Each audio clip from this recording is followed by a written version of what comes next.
Hello, teachers, librarians, parents, and students. Coming into you a little later than normal, but better late than never with I Am Drums, Chapter 8 today. So let's jump right into it.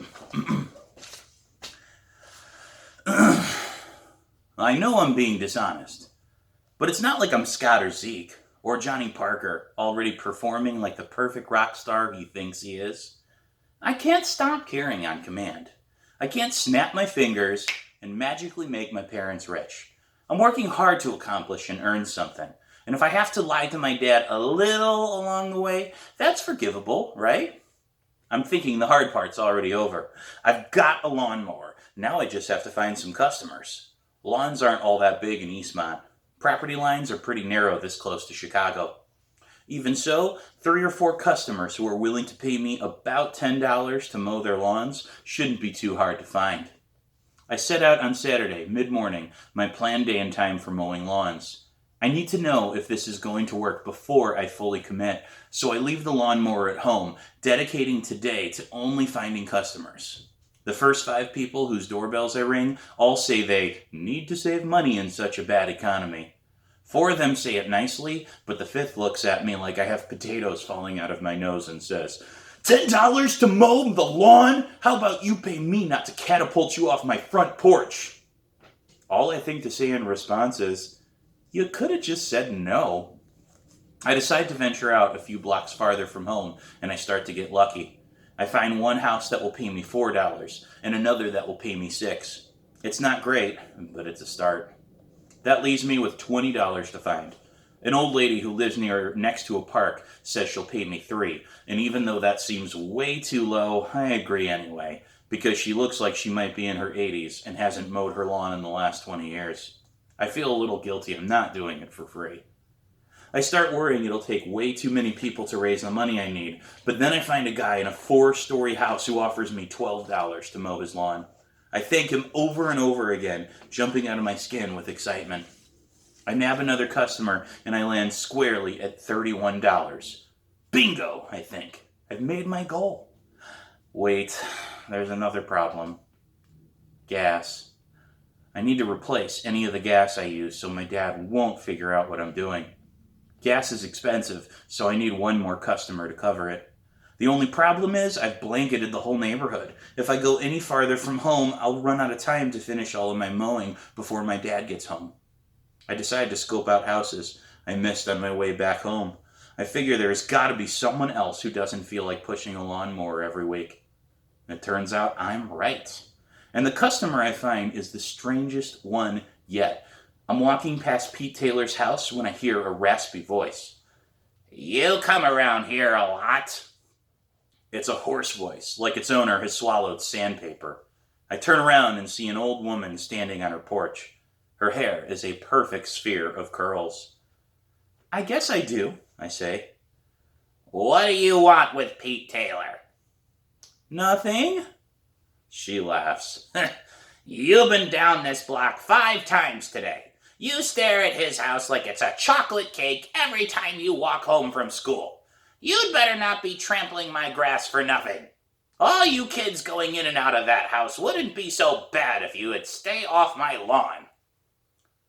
Had I really walked past her house 5 times? I didn't think I'd been down this way even once today. "I'm just trying to make money," I say. "Money for what?" she asks. "Does it matter?" "It does if you're gonna spend it on cigarettes." I nearly burst out laughing. I expect to see her smile, but her face is as stern as a rock. "It's for drum lessons." "Oh, so Pete agreed to take on another student?" My head slumps. "Not really." "Have you even asked him yet? Why don't you ask him?" I already did over the phone, disguised as my mom, and he brushed me off like a dust bunny on his shirt. Why would he give me drum lessons? Why would he give drum lessons to some random kid who showed up at his door? "Why give them to some kid who doesn't show up at all?" she says. "Listen, honey, if you don't have the backbone to knock on someone's door and ask an honest question, you're better off studying with someone else. Pete would eat a shy little girl like you alive anyway." "I'm not not shy, I say.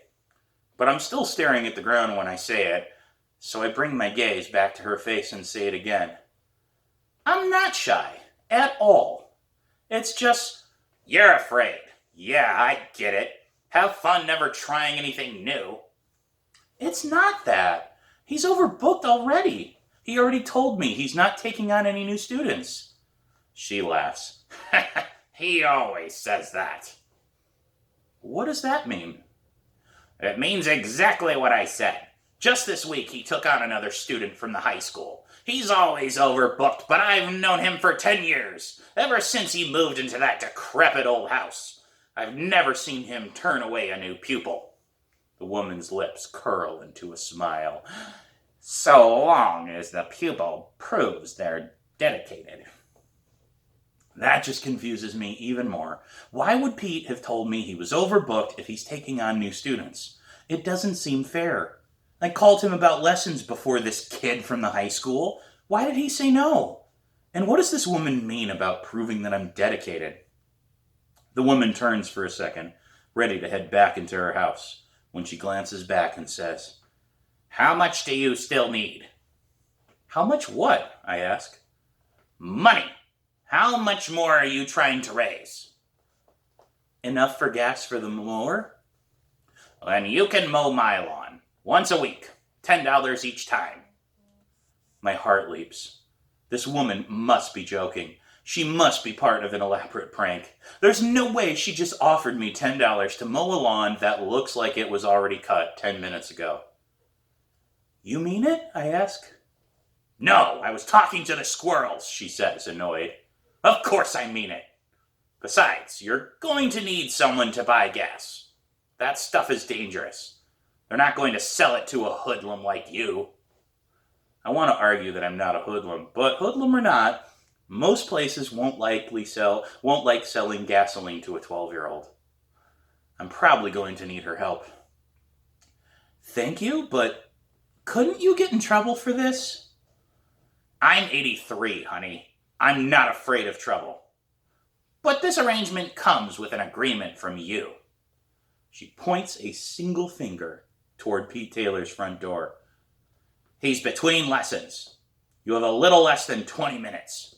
Grow a backbone, walk in there, and demand that he give you drum lessons. And that's the end of chapter 8, and the introduction of one of my favorite characters to write in the whole book. See you tomorrow.